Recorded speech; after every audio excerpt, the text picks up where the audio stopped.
Локтискад ушкатны тыдвала лемтойезлан саймым елыш. Да термашны больнице сыкерны клещевый энцефаличен прививкез.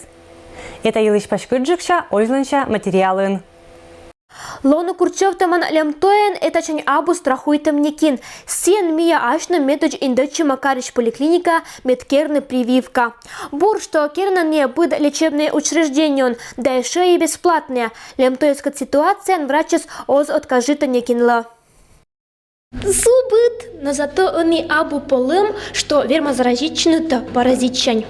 Врач спыр коронакерна прививка. Они бур вакцина, когда организм понда ощут некочем осложнению. И ежели отжиг ту искерна джир арандатулусан, то они позже бытся год. Ежели мортас абу привитам и все курчевты с лемтой, это нужно невна мадиктуй. Проводится обследование клеща на наличие у него вируса и боррелий. И если обнаружили, что клещ был зараженный, то человеку вводится иммуноглобулин человеческий. Он спасает от заболевания. Кычат же отюрлан эше МКАД локна поликлиника медкерна колана прививкес. Эд миен регионын лемтое злоаса пыр, а еще кычогат кола ордены эше сывотач кытя кучищас. А сиджи тедны варамоника основное правило елыш.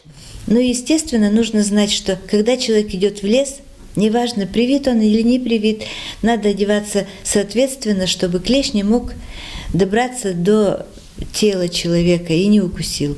Проводите каждые полчаса самые взаимоосмотры. Если увидели клеща, ползущего по телу, желательно этого клеща принести на обследование. Надежда Кривощекова, Евгений Фирсов, Юрий Сестеров, Вести Кудымкар.